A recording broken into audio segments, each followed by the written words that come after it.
Hello friends, ഇന്നത്തെ എപ്പിസോഡിൽ ശാലിനിയുടെ അരികിലേക്ക് എത്തി കുഞ്ഞ് തന്റെ സത്യ എന്നുള്ള പേരിനെ കുറിച്ച് അന്വേഷിക്കുന്നു. ഈ സത്യ എന്താ എനിക്ക് കാണിച്ചു തരാത്തതെന്ന് കുഞ്ഞ് ചോദിക്കുന്നത് കേട്ട ഉടനെ ശാരദാമ്മ സത്യമോട് പറഞ്ഞു. അത് പിന്നെ മോളെ എന്ന് പറഞ്ഞ് ശാരദാമ്മ കാര്യങ്ങൾ പറയാൻ ഒരുങ്ങുമ്പോഴേക്കും ശാലിനി സത്യമോളുടെ വിവരങ്ങൾ പറഞ്ഞു.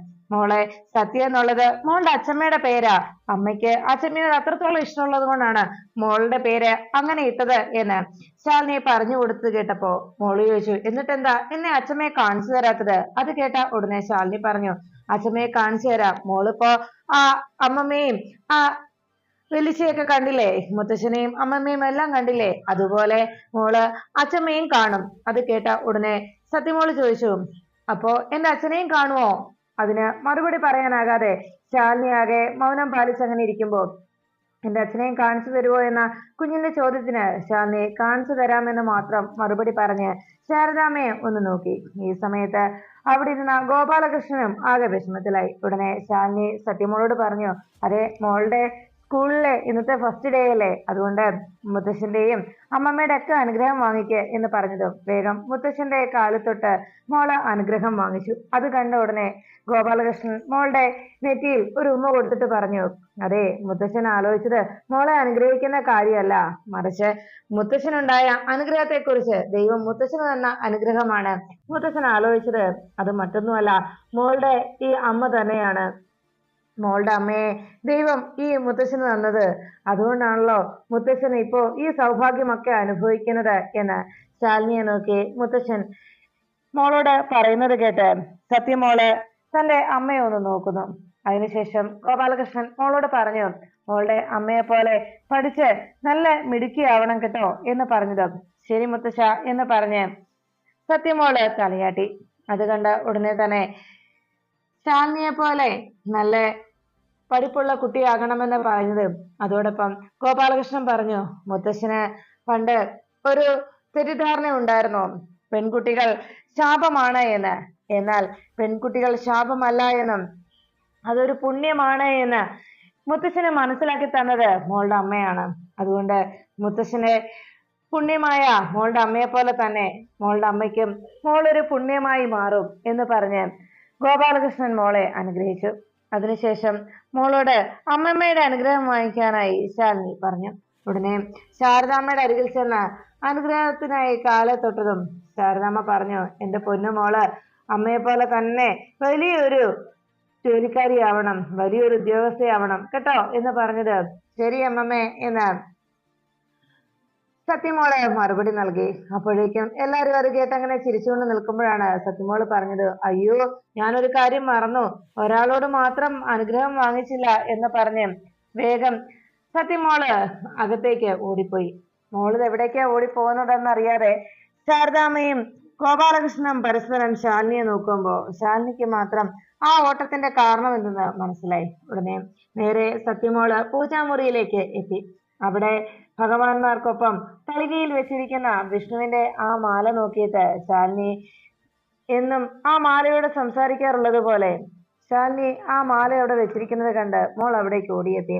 അച്ഛാ, ഇന്ന് മോളുടെ സ്കൂളിലെ ഫസ്റ്റ് ഡേ ആണ്, മോള് സ്കൂളിലേക്ക് പോവാണേ, അച്ഛൻ അനുഗ്രഹിക്കണം, അച്ഛന്റെ അനുഗ്രഹം എപ്പോഴും സത്യമോൾക്കൊപ്പം ഉണ്ടാകണേ എന്ന് പ്രാർത്ഥിച്ചുകൊണ്ട് ഞാൻ പോട്ടെ, ടാറ്റ എന്ന് പറഞ്ഞ് ആ മാലയെ നോക്കി യാത്ര ചോദിച്ചുകൊണ്ട് തിരിഞ്ഞു നോക്കിയ സത്യമോളെ നോക്കിക്കൊണ്ട് അവിടെ ശാലിനി വന്നു നിന്നു. ശാലിനിയെ നോക്കി അങ്ങനെയല്ലേ എന്നുള്ള രീതിയിൽ തലയാട്ടിയതും ഉടനെ ശാലിനി ശരിയാണെന്നുള്ള രീതിയിൽ തലകുലുക്കി. ഉടനെ സത്യമോളെ എന്നുള്ള ശാരദാമ്മയുടെ വിളി കേട്ട് ദാ എന്നെ വിളിക്കുന്നു എന്ന് പറഞ്ഞ് സത്യമോള് അവിടെ നിന്ന് പുറത്തേക്ക് ഓടി.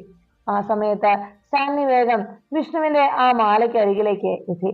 ആ മാല പതുക്കെ കയ്യിലെടുത്ത് ആ മാലയിലേക്ക് തന്നെ ശാലിനി നോക്കുന്നു. അന്ന് പൊടിക്കുഞ്ഞായിരുന്ന ആ കൈക്കുഞ്ഞിനെയും കയ്യിലെടുത്തുകൊണ്ട് ശാലിനി സത്യാമ്മയുടെ വീട്ടുപടിക്കൽ നിന്ന് ഇറങ്ങുന്ന സമയത്ത് തനിക്ക് വിഷ്ണുവിനെ ഓർമ്മിക്കാനായി, വിഷ്ണുവേട്ടന്റെ ഓർമ്മയ്ക്കായി അന്ന് നിലത്ത് കിടന്ന വിഷ്ണുവിന്റെ ആ മാല അത് കയ്യിൽ കെട്ടിയതും അത് വിഷ്ണുവേട്ടൻ തന്റെ ഒപ്പമുണ്ട് എന്നതിന്റെ ഓർമ്മയ്ക്കായി ശാലിനി അനുവാദം ചോദിച്ചുകൊണ്ട് ആ മാല എടുത്തുകൊണ്ട് പോന്ന ആ ഒരു രംഗം ശാലിനി ഓർമ്മിച്ചു. അപ്പോഴാണ് വിഷ്ണു രാവിലെ തന്നെ പോകാനായി റെഡിയായി കണ്ണാടിക്ക് മുന്നിൽ നിന്ന് തന്റെ കയ്യിലുള്ള വാച്ചും മാലയും ഒക്കെ കഴുത്തിലിട്ട് റെഡിയായി കണ്ണാടിയിലേക്ക് നോക്കി വിഷ്ണു അങ്ങനെ നിൽക്കുമ്പോ ശാലിനി വിഷ്ണുവിനെ ഓർമ്മിച്ചുകൊണ്ട് അങ്ങനെ റൂമിലും നിന്നു. ഈ സമയത്ത് വിഷ്ണു റെഡിയാകുമ്പോഴാണ് താഴെ നിന്ന് സത്യഭാമ വിളിച്ചത്. ശ്യാമേ ശ്യാമേ എന്നുള്ള സത്യഭാമയുടെ വിളി കേട്ട് വിഷ്ണു താഴേക്ക് നോക്കി. ഉടനെ സത്യഭാമ ഇങ്ങനെ ശ്യാമയെ നിരന്തരം വിളിക്കുന്നത് കേട്ട് രാഘവനാർ ശാരദാമ്മയെ സത്യഭാമയെ നോക്കുന്നു. ഉടനെ സത്യഭാമ പറഞ്ഞു, അല്ല ഈ ശ്യാമ എന്താ ഇതുവരെയായിട്ടും ഒരുങ്ങി ഇറങ്ങിയില്ലേ? ഇത്രയും താമസമോ? ഇത് ഇനിയും വൈകിയ ശരിയാവില്ലല്ലോ രാഘവേട്ട എന്ന് പറഞ്ഞ് സത്യഭാമ ബഹളം ഉണ്ടാക്കുമ്പോ രാഘവനാർ പറഞ്ഞു, അവരൊരുങ്ങട്ടെ ഭാമയെ നീ ഇങ്ങനെ ബഹളം വെക്കാതെ. അപ്പോഴാണ് സത്യഭാമ പറഞ്ഞത്, അതെ ഇന്ന് സ്കൂളിലെ ആദ്യത്തെ ദിവസമല്ലേ മോൾക്ക്, അതുകൊണ്ട് തന്നെ ആദ്യത്തെ ദിവസം തന്നെ ലേറ്റ് ആയി പോകുന്നത് ശരിയല്ലല്ലോ എന്ന് സത്യഭാമ രാഘവൻ നായരോട് അറിയിച്ചു. അപ്പോഴേക്കും പപ്പിമോളുമായിട്ട് ശ്യാമ ദാ വരുന്നു സത്യാമ്മ എന്ന് പറഞ്ഞ് താഴേക്ക് ഇറങ്ങിയെത്തി. സത്യാമ്മ മോളെ കണ്ടതും വലിയ സന്തോഷത്തോടെ പപ്പിമോളെ എന്ന് വിളിച്ച് മോളെ ചേർത്ത് പിടിച്ചു. ഉടനെ അരികിലേക്ക് വന്ന മോളെ ചേർത്തുകൊണ്ട് സത്യഭാമ പറഞ്ഞു, അതെ ഇന്ന് മോളുടെ സ്കൂളിലെ ആദ്യത്തെ ദിവസമല്ലേ എന്ന് ചോദിച്ചതും ഉടനെ അരികിലേക്ക് എത്തിയ പപ്പിമോള് പറഞ്ഞു, അതെ ഇന്ന് എന്റെ സ്കൂളിലെ ഫസ്റ്റ് ഡേ ആണല്ലോ, അതുകൊണ്ട് തന്നെ ഇന്നത്തെ ദിവസം ലേറ്റ് ആവുകയില്ല എന്ന് പറഞ്ഞ് മോൾ അരികിലേക്ക് വന്നതും സത്യഭാമ ചോദിച്ചു, അല്ല മോളുടെ യൂണിഫോം എവിടെ? പപ്പിമോളുടെ യൂണിഫോം എന്തിയെ എന്ന് ചോദിച്ചപ്പോ മോള് പറഞ്ഞു, അയ്യോ ഇത് ഫസ്റ്റ് ഡേ അല്ലേ സത്യാമ്മേ, അച്ഛമ്മയ്ക്ക് അറിയത്തില്ലേ അന്ന് ആരെങ്കിലും യൂണിഫോം ഇടുവോ എന്ന് ചോദിച്ചപ്പോ സത്യഭാമ പറഞ്ഞു, അതൊക്കെ ഈ അച്ഛമ്മയ്ക്കും അറിയാടി പൊന്നുമുത്തെ, മോൾക്കറിയാവുന്ന അത്രയും വിവരമൊക്കെ അച്ഛമ്മയ്ക്കും ഉണ്ട് എന്ന് പറഞ്ഞപ്പോ ഉടനെ ഈ അച്ഛമ്മയ്ക്ക് ഒന്നും അറിയില്ല എന്ന് പറഞ്ഞ് പപ്പിമോള് മടിയിൽ കയറിയിരുന്നു. അപ്പോഴേക്കും ശ്യാമ അവിടെ വന്ന് ഇക്കാര്യങ്ങളൊക്കെ കേട്ട് അങ്ങനെ ആസ്വദിച്ച് വെക്കുമ്പോ വിഷ്ണു താഴേക്ക് ഇറങ്ങിയെത്തി.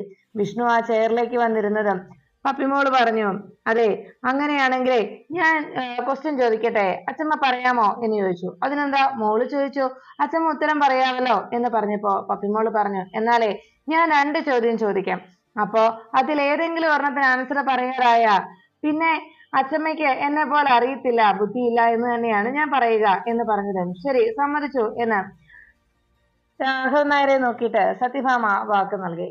രാഘവൻ നായർ പറഞ്ഞു, എന്തിനാ ഭാമേ കുഞ്ഞിനോടൊക്കെ ഇങ്ങനെ ഒരു മത്സരം എന്ന് ചോദിച്ചതും ഒന്ന് പോരാ കേട്ടാ എന്ന് പറഞ്ഞ് സത്യഭാമ പപ്പിമോളോട് ചോദ്യം ചോദിക്കാൻ ആവശ്യപ്പെട്ടു.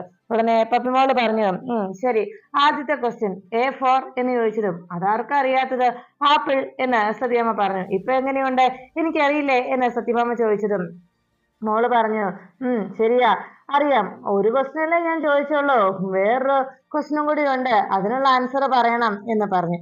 ഉടനെ തന്നെ ശരി അടുത്ത ചോദ്യം ചോദിക്കുക എന്ന് സത്യാമ്മ ചോദിച്ചതും വേഗം മറുപടി കേൾക്കാനായി കാത്തുനിന്ന മോള് ഉടനെ തന്നെ സത്യഭാമയോട് ചോദിച്ചു, എന്നാലേ ഈ ഓറഞ്ച് എന്ന് പറയുന്നത് പഴമാണോ നിറമാണോ?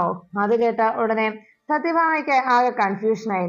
ഓറഞ്ച് എന്നത് നിറമാണോ പഴമാണോ എന്ന മോളുടെ ചോദ്യത്തിന് സത്യഭാമ എന്ത് മറുപടി പറയുമെന്നറിയാതെ ആകെ ടെൻഷൻ അടിച്ചു. ഉടനെ സത്യഭാമ അരികിൽ നിന്ന് ശ്യാമയെ വിളിച്ചിട്ട് ചോദിച്ചു, ശ്യാമയെ നിനക്കറിയുമോ എന്ന് ചോദിച്ചതും ഉടനെ ശ്യാമ പറഞ്ഞു, എന്റെ പൊന്ന് സത്യാമേ, ഇവളുടെ ഇത്തരത്തിലുള്ള കുഴപ്പിക്കുന്ന ചോദ്യങ്ങൾ കാരണം എനിക്ക് യാതൊരു രക്ഷയുമില്ല, ഞാൻ ആകെ കുഴപ്പത്തിലായിരിക്കുക, എന്നെ ഒന്ന് വിട്ടേക്ക് സത്യാമേ എന്ന് പറഞ്ഞ് ശ്യാമ കൈകൂപ്പി നിന്നു. ഉടനെ സത്യാമ്മ അവിടെ നിന്ന് പിള്ളേച്ചനെ നോക്കി. ഉടനെ പിള്ളയെ വിളിച്ചിട്ട് പിള്ളയ്ക്ക് അറിയുമോ എന്ന് ചോദിച്ചതും പിള്ളേച്ചൻ പറഞ്ഞു, അത് പിന്നെ സത്യാമ്മേ ചില സമയത്തെ എനിക്ക് ഒന്നും കേൾക്കാൻ കഴിയത്തില്ല, എന്റെ ചെവിക്ക് ചെറിയ പ്രശ്നമുണ്ട്, അതുകൊണ്ട് ചിലപ്പോ ചില കാര്യങ്ങളൊന്നും കേൾക്കത്തില്ല സത്യാമ്മേ എന്ന് പറഞ്ഞ് പിള്ള തല ചൊറിഞ്ഞുകൊണ്ട് അങ്ങനെ നിൽക്കുമ്പോ സത്യഭാമ പറഞ്ഞു, അത് ശരിയാ, അല്ലെങ്കിലും താൻ ചില കാര്യങ്ങളൊന്നും കേൾക്കാറില്ല, ആവശ്യമുള്ളതൊന്നും താൻ കേൾക്കത്തില്ലല്ലോ എന്ന് ചോദിച്ച് സത്യഭാമ വേഗം പിള്ളാച്ചനോട് ദേഷ്യപ്പെട്ടു.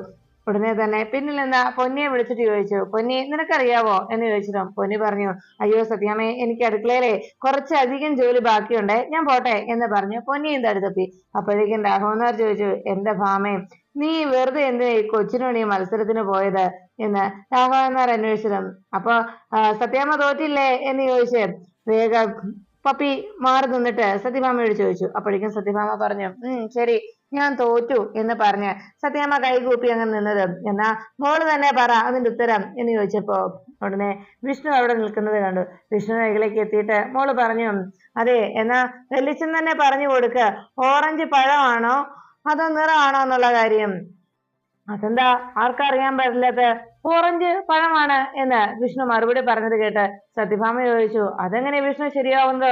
ഓറഞ്ച് പഴമാണെന്ന് അതെങ്ങനെ നിനക്കറിയാം എന്ന് ചോദിച്ചപ്പോ ഉടനെ വിഷ്ണു പറഞ്ഞു, അതമ്മേ, ആദ്യത്തെ ക്വസ്റ്റ്യൻ തന്നെയുണ്ട് അതിന്റെ ക്ലൂവ്.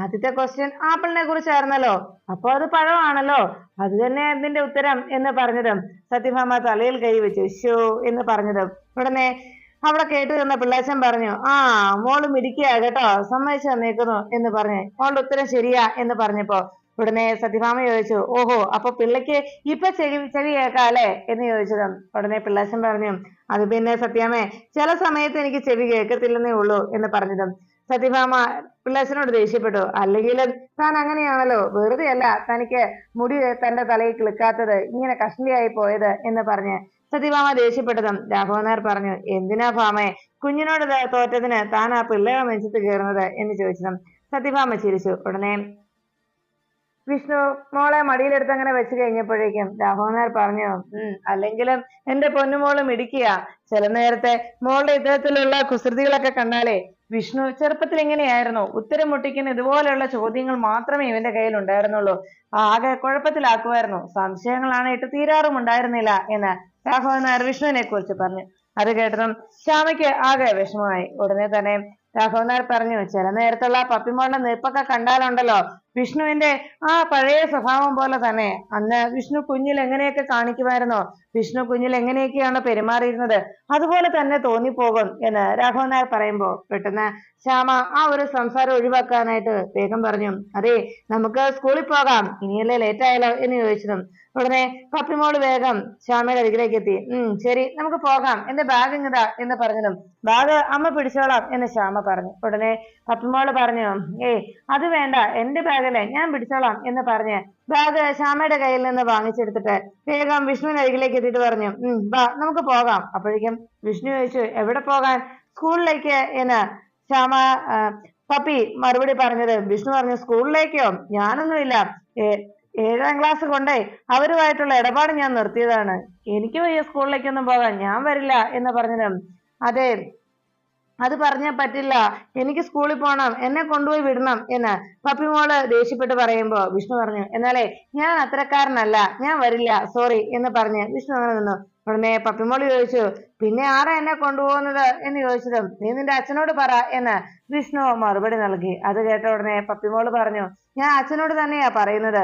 അത് കേട്ടപ്പോഴേക്കും ശ്യാമ ആകെ ഞെട്ടി. മോളുടെ ആ മറുപടി കേട്ട് ഞെട്ടിത്തെറിച്ച് ശ്യാമ അങ്ങനെ നിൽക്കുമ്പോ വിഷ്ണു ആ വാക്കുകൾ കേട്ട് ചിരിച്ചു. അമ്പടി എന്ന് പറഞ്ഞ് അങ്ങനെ ചിരിച്ചുകൊണ്ട് നിൽക്കുമ്പോ ശ്യാമ വേഗം വിളിച്ചു, പപ്പി എന്ന് ദേഷ്യത്തോടെയുള്ള ശ്യാമയുടെ വിളി കേട്ട് എല്ലാവരും ഞെട്ടലോടെ ശ്യാമയെ നോക്കി. ഉടനെ പപ്പിമോള് പറഞ്ഞു, അതെ, വല്യച്ഛനല്ലേ, വല്യച്ഛൻ, അതാ ഞാൻ പറഞ്ഞത് എന്ന് പറഞ്ഞത്.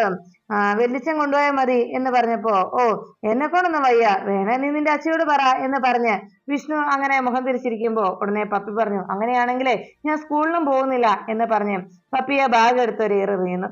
അതിനുശേഷം കലിയോടെ അപ്പുറത്തെ ആ സെറ്റിയിൽ ചെന്ന് ആ സെറ്റിയിലേക്ക് കയറി ദേഷ്യത്തോടെ മുഖം തിരിച്ചിരുന്നു.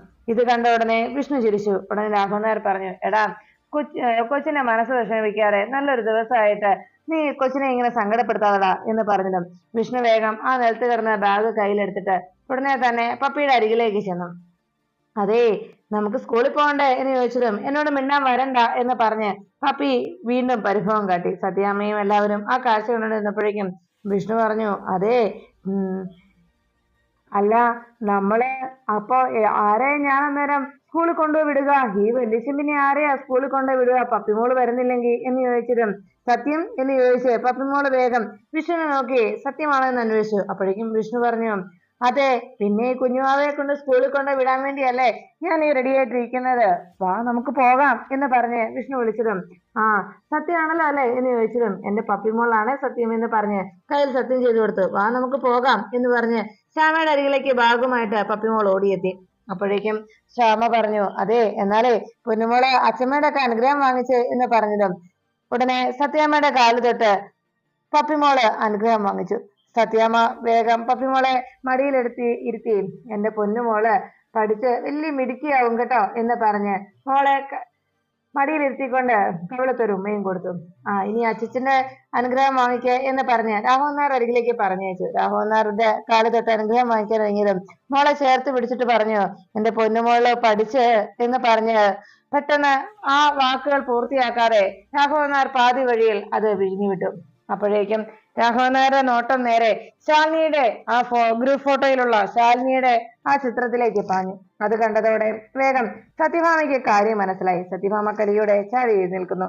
ഉടനെ സത്യാമ്മ ആ ഒരു സംസാരം മനസ്സിലാക്കിയതോടെ സത്യാമ്മ എഴുന്നേറ്റതും രാഘവൻ നായരോട് മോള് പറഞ്ഞു, അതെ പഠിച്ച് ഞാൻ ആരാകണം അച്ചച്ച എന്ന് ചോദിച്ചപ്പോ ഉടനെ രാഘവൻ നായർ പറഞ്ഞു, എന്റെ പൊന്നു മോൾക്ക് ഇഷ്ടമുള്ള ആളായിക്കോ കേട്ടോ എന്ന് പറഞ്ഞപ്പോ ഉടനെ പപ്പിമോള് പറഞ്ഞു, അതെ എന്റെ മനസ്സിലൊരു ആഗ്രഹം ഉണ്ട്. അത് കേട്ടതും രാഘവൻ നായർ ചോദിച്ചു, അല്ല എന്റെ പൊന്നു പറഞ്ഞേ എന്താ എന്റെ മുത്തിന്റെ ആഗ്രഹം എന്ന് ചോദിച്ചതും പപ്പിമോള് പറഞ്ഞു, അതെ അതൊക്കെ സീക്രട്ടാ, അതൊരു സർപ്രൈസാ എന്ന് പറഞ്ഞു.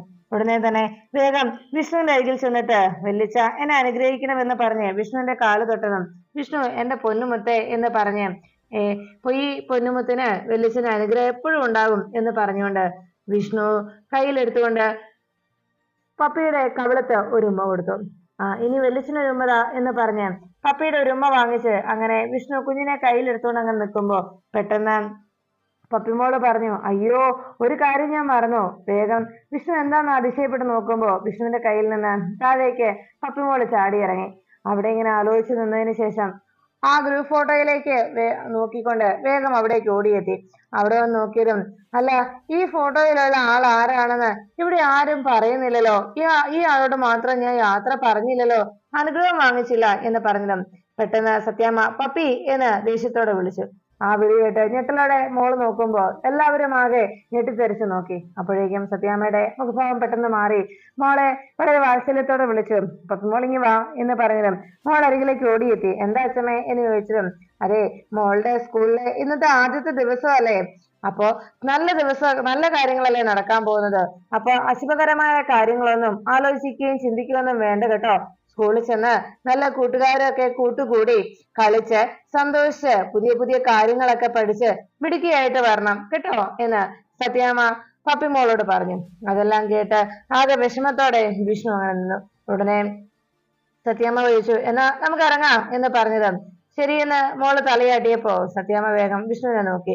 വിഷ്ണു ആകെ ദേഷ്യവും സങ്കടവും ഒക്കെ നിറഞ്ഞ മുഖത്തോടങ്ങ് നിൽക്കുമ്പോ ഉടനെ സത്യാമ്മ വിളിച്ചു, വിഷ്ണു വാ എന്ന് പറഞ്ഞ് നമുക്ക് ഇറങ്ങാം എന്ന് പറഞ്ഞ് പപ്പിമോളെ വിളിച്ചുകൊണ്ട് സത്യാമ്മ ഇറങ്ങുന്നു. വിഷ്ണു വേഗം കുഞ്ഞിന്റെ ബാഗും എടുത്ത് കുഞ്ഞിന്റെ കൈ പിടിച്ചുകൊണ്ട് മുന്നിൽ നടന്നു. സത്യാമ്മ കൂടെ ഇറങ്ങി. അച്ഛാ ഞങ്ങൾ പോയിട്ട് വരാമെന്ന് പറഞ്ഞുകൊണ്ട് ശ്യാമ രാഘവൻ നായരുടെ യാത്ര പറഞ്ഞ് ശ്യാമയും പിന്നാലെ ഇറങ്ങുന്നു. അങ്ങനെ അവർ പോയി കഴിയുമ്പോഴേക്കും രാഘവൻ നായർ വിഷമത്തോടെ പിള്ളേച്ചനോട് ചോദിച്ചു, പിള്ളേ ശാലിനി മോളോടുള്ള വിരോധം ഓരോ ദിവസം വരും തോറും ഭാമയുടെ മനസ്സിൽ നിന്നത് മാഞ്ഞു പോകുന്നില്ലല്ലോ എന്ന് പറഞ്ഞപ്പോ ഉടനെ പിള്ളാച്ചൻ പറഞ്ഞു, അതെ ഓരോ ദിവസം മുന്നോട്ട് പോകുമ്പോ ആ ദേഷ്യം രാഗി മിനുക്കി അതിന് മൂർച്ച കൂട്ടുകയാണെന്നാ എനിക്ക് തോന്നുന്നത് സാറേ എന്ന് പിള്ളാച്ചൻ അഭിപ്രായം പറഞ്ഞു. അപ്പോഴേക്കും സത്യാമ്മ വേഗം കാറിലേക്ക് കയറാനായി വന്നതും ആദ്യം സൈഡ് സീറ്റിൽ ഡ്രൈവറിന്റെ സൈഡ് സീറ്റിൽ താനായിരിക്കുന്നതെന്ന് പറഞ്ഞുകൊണ്ട് പപ്പിമോള് വിഷ്ണുവിനോട് തന്നെ അവിടെ ഇരുത്താൻ പറഞ്ഞു. വിഷ്ണു വേഗം മോളെ സൈഡ് സീറ്റിലേക്ക് കയറ്റി ഇരുത്തിയിട്ട് പറഞ്ഞു, അതെ ഇവിടെ ഇരുന്നു, സീറ്റ് ബെൽറ്റ് ഇട്ടോണം, ഇത് ഊരിക്കളഞ്ഞേക്കരുത് കേട്ടല്ലോ എന്ന് പറഞ്ഞ് വിഷ്ണു ഇത് ഊരിക്കളഞ്ഞാലുണ്ടല്ലോ അടി തരും ഞാൻ എന്ന് പറഞ്ഞ് വിഷ്ണു സീറ്റ് ബെൽറ്റ് ഇട്ട് കൊടുത്തതിന് ശേഷം വേഗം കാറിലേക്ക് വിഷ്ണുവും കയറി. സത്യാമ്മയും ശ്യാമയും പിൻ സീറ്റിലും കയറിയിരുന്നു. എന്നാ നമുക്ക് പോകാം എന്ന് മോളോട് ചോദിച്ചതും ശരിയെന്ന് മോള് സമ്മതിച്ചു. അങ്ങനെ അവിടുന്ന് പോയി കഴിയുമ്പോഴേക്കും ഉടനെ രാഘവൻ നായരോട് പിള്ളാച്ചൻ ചോദിച്ചു, അല്ല സാറേ ഈ ശാലിനി മോൾ ഇത് എവിടെ പോയതാ എന്ന് ചോദിച്ചതും ഉടനെ ഇനി എന്താ ശാലിനി മോൾ ഇങ്ങ് വരാത്തത് എന്ന് ചോദിച്ചപ്പോ രാഘവൻ നായർ പറഞ്ഞു, ശാലിനി വരുവടോ, അവൾക്ക് വരാതിരിക്കാനാവില്ല, ഈ ഭൂമിയുടെ ഭ്രമണം പോലും അങ്ങനെയല്ലേ, ഭൂമി പറയാറില്ലേ ഭൂമി ഇങ്ങനെ കറങ്ങിക്കൊണ്ടിരിക്കുകയാണ് എന്ന്, അതിന്റെ ഈ കറക്കം അവസാനം എവിടുന്ന് തുടങ്ങിയോ അവിടെ തന്നെ വന്ന് അവസാനിക്കുമെന്നത്. എന്നാൽ ഈ കറക്കത്തിന് ഒരു അച്ചുതണ്ടുണ്ട്, അത് ഒരു സാങ്കല്പിക അച്ചുതണ്ടാണെന്ന് മാത്രം. അങ്ങനെയുള്ള ഈ ഭൂമിക്ക് പോലും ഒരു സാങ്കല്പിക അച്ചുതണ്ടിൽ മാത്രമേ ഈ ഭ്രമണം ചെയ്യാൻ സാധിക്കൂ.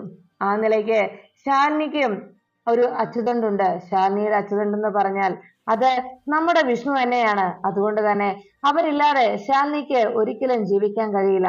തീർച്ചയായിട്ടും ശാലിനി ഇവിടെ വരും, വരുവടോ എന്ന് പറഞ്ഞ് രാഘവൻ നായർ വരാതെ എവിടെ പോകാനാണ് എന്ന് പിള്ളാച്ചനോട് പറയുമ്പോ ശാലിനിയും സത്യമോളും കൂടി സ്കൂളിലേക്കുള്ള യാത്രയിൽ കാറിൽ അങ്ങനെ ഇരുന്ന് നോക്കി. ഇതിനിടയ്ക്ക് കാറിൽ അങ്ങനെ പോകുമ്പോഴേക്കും ശാലിനി പറഞ്ഞു, നമുക്ക് ക്ഷേത്രത്തിൽ ഒന്ന് കയറണം. അപ്പോഴേക്കും പപ്പിമോളാണ് അതിന് മറുപടി ചോദിക്കുന്നത്, അല്ല നമ്മൾ സ്കൂളിലേക്കല്ലേ പോകുന്നത്, അമ്പലത്തിൽ എന്തിനാ കയറുന്നത് എന്ന് ചോദിച്ചതും മോളുടെ ചോദ്യത്തിന് മറുപടിയായി ശാലിനി പറഞ്ഞു, നമ്മള് സ്കൂളിലേക്ക് ആദ്യമായിട്ട് പോവല്ലേ, അപ്പോ ദൈവത്തിന് അനുഗ്രഹം വാങ്ങണ്ടേ എന്ന് ചോദിച്ചപ്പോ ഉടനെ ശരിയെന്ന് സത്യമോള് തല കുലുക്കിയതും ഉടനെ സത്യമ്മ പറഞ്ഞു, മോളെ എന്ത് നല്ല കാര്യം തുടങ്ങുമ്പോഴേ ഭഗവാൻ അനുഗ്രഹം വാങ്ങിക്കണം. നമ്മൾ ക്ഷേത്രത്തിൽ പോയി ഭഗവാൻ അനുഗ്രഹം വാങ്ങിച്ചിട്ട് വേണം ഓരോ നല്ല കാര്യവും തുടങ്ങുവാനെന്ന് സത്യമ്മ ആ സമയത്ത് പപ്പിമോളെ ഉപദേശിച്ചു. അങ്ങനെ അവർ രണ്ടുപേരും കൂടി ക്ഷേത്രത്തിലേക്ക് തൊഴുത് സ്കൂളിലേക്ക് യാത്ര തുടങ്ങുന്നതിന് വേണ്ടിയുള്ള തന്റെ ആദ്യത്തെ ചുവട് നേരെ ക്ഷേത്രത്തിൽ തന്നെ എത്തിച്ചേരുന്നതിനായി അവർ അവിടേക്ക് എത്തുന്നു. ആദ്യം ശാലിനിയും സത്യമോളും കൂടി ക്ഷേത്രത്തിലേക്ക് എത്തി. ശാലിനി അവിടെ കുഞ്ഞുമായിട്ട് ഇറങ്ങിയതിനു ശേഷം കുഞ്ഞിനെയും കൂടി നേരെ ക്ഷേത്രത്തിലേക്ക് കയറുന്നു. അതിന് പിന്നാലെ വിഷ്ണു പപ്പിമോളുമായിട്ട് സത്യാമ്മയോടൊപ്പം അവിടെ ക്ഷേത്ര പരിസരത്തേക്ക് വന്നെത്തി. അവിടെ കാറിൽ വന്ന് ഇറങ്ങിയതിനു ശേഷം പപ്പിമോളെയും വിളിച്ചുകൊണ്ട് വിഷ്ണു മുകളിലേക്ക് കയറുമ്പോൾ ശാലിനി അവിടെ ക്ഷേത്രത്തിൽ വന്ന് സത്യമോളുമായിട്ട് പ്രാർത്ഥനയോടെ ദേവിക്ക് മുന്നിൽ തൊഴുകൈകളുമായി നിൽക്കുന്നു.